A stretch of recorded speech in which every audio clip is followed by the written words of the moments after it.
σηκωθεί πάρα πολύ. Το άλλο крέμεται και το ένα... И такой розовенькое стало. Еще и поспал. Και τις κυρίες, κοιτάξτε πώς άνοιξε το πράγμα.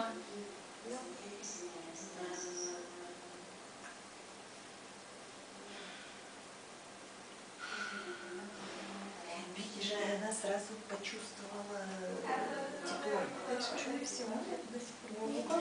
Но кто как? У меня и до сих пор. Я сколько вот раз делала, я не переживаю, просто вот тут я чуть-чуть, как бы этот почему, вот на висках здесь, видимо, тоньше кожа, или что это? Έχουμε τελειώσει κι εμείς.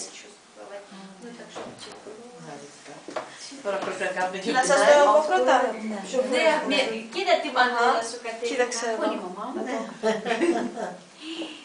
διαφορά. Ναι, ναι, να σας βγάλω πρώτα. Ναι, κοιτά... Όχι, δεν Α, Από εδώ, ορίστε, κοιτάξτε. και από εκεί.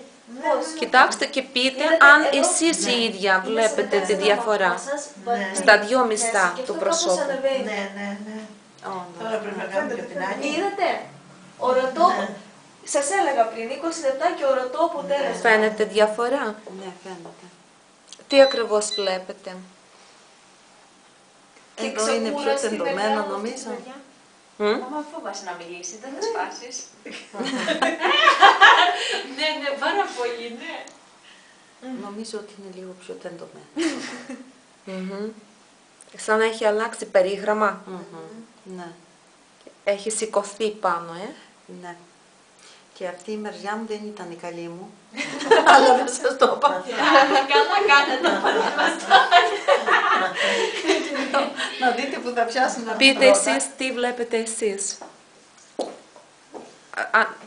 Τι εσείς νιώθετε ή βλέπετε μόνοι σας, είδατε τη διαφορά? Ναι, είδα τη διαφορά από εδώ. Πιο διαφορά από τούτη. Τούτη μεριά είναι πιο πεσμένη, από εδώ είναι πιο σηκωμένη. Και πιο κρέμεται, Ναι, ναι.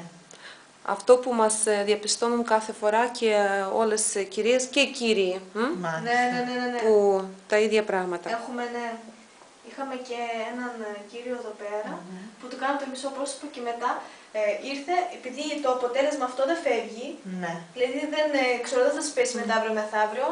Άμα όμως αποκτήσετε και το κάνετε, θα σας καλυτερεύει. Ναι. Και λέει, μα πρέπει